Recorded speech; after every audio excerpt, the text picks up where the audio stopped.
It has been clearly laid out. Now, this is what I don't understand. Alan says that those before us understood this better.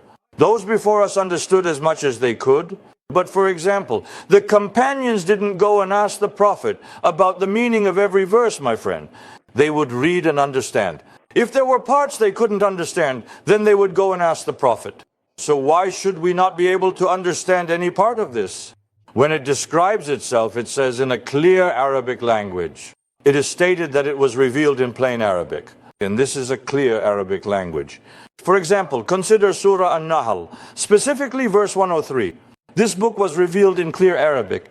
You know the method this book uses to address an issue. If you start reading the verses after learning that method, these verses, with Allah's permission, will teach you the truth. We're not claiming that you don't need to read anything else besides this. There are verses for which you need to know the reason for their revelation. There are verses that begin with, they ask you, يَسْأَلُونَكَ. There are verses that begin with, they ask your opinion, يَسْأَفْتُونَكَ.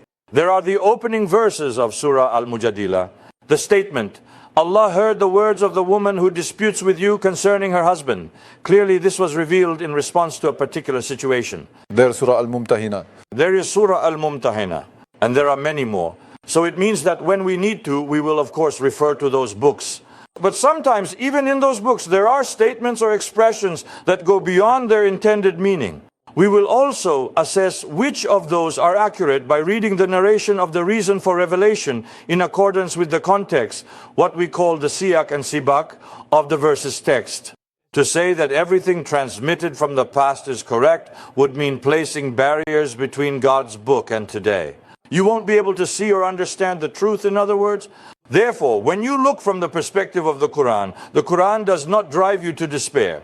God's book does not promise such dead ends or hopelessness. It should be exactly the opposite, sir. On the contrary, this book is one that clearly reveals the truth. If you are seeking the truth, this is where you should turn. Other than this, the alternative paths essentially sideline the Prophet.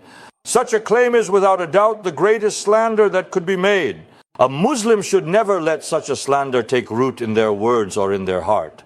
What we are trying to do is to show how God's verses explain one another, which verse clarifies which other verse. We have no other claim beyond this.